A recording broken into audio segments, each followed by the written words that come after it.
Tollywood যেন হঠাৎ করেই থমকে গেছে। রবিবারের একটি সাধারণ শুটিং দিন মুহূর্তেই পরিণত হল অপ্রত্যাশিত বিদায়ে।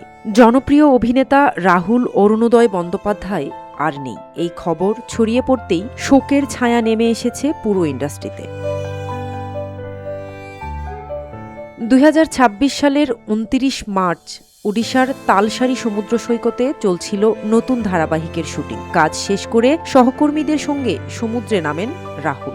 সবকিছু ছিল স্বাভাবিক, একদম দৈনন্দিন একটি মুহূর্তের মতো। কিন্তু আচমকাই ঘটে যায় বিপর্যয়। ঢেউয়ের তোড়ে ভারসাম্য হারিয়ে পানিতে তলিয়ে যেতে থাকেন তিনি। ইউনিটের সদস্যরা দ্রুত তাকে উদ্ধার করে হাসপাতালে নিয়ে গেলেও সেখানে পৌঁছানোর আগেই নিভে যায় একটা প্রাণ। চিকিৎসকরা জানান, ডুবে যাওয়াই ছিল মৃত্যুর মূল কারণ।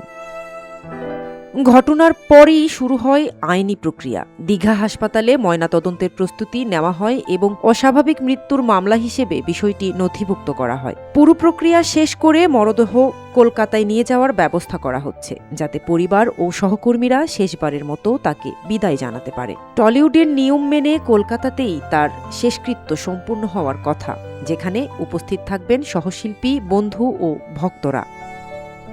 এই আকস্মিক মৃত্যুর খবর পৌঁছায় তার পরিবারে। স্ত্রী প্রিয়াঙ্কা সরকার এবং তাদের একমাত্র সন্তান এখন গভীর শোকে ভেঙে পড়েছেন। জীবনের নানা টানাপোড়েন পেরিয়ে কয়েক বছর আগে আবার একত্রিত হয়েছিল এই পরিবার। সেই সম্পর্ক নতুন করে গড়ে ওঠার মধ্যেই এমন এক চূড়ান্ত বিচ্ছেদ, যা মেনে নেওয়া সত্যিই কঠিন। রাহুলের শেষ কাজ ছিল ভোলে বাবা পার করেগা নামের একটি ধারাবাহিক, যার শুটিং করতেই তিনি গিয়েছিলেন তালসারিতে। কাজটি আর শেষ করা হলো না। ক্যামেরা, লাইট, অ্যাকশনের মাঝেই থেমে গেল তার জীবনের গল্প।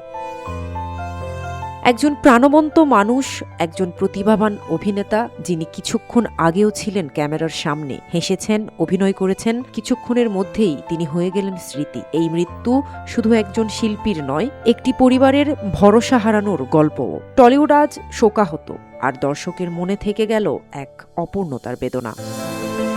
মুনতাজ ইমন, ক্যাপ্টেন্স এন্টারটেইনমেন্ট, ঢাকা।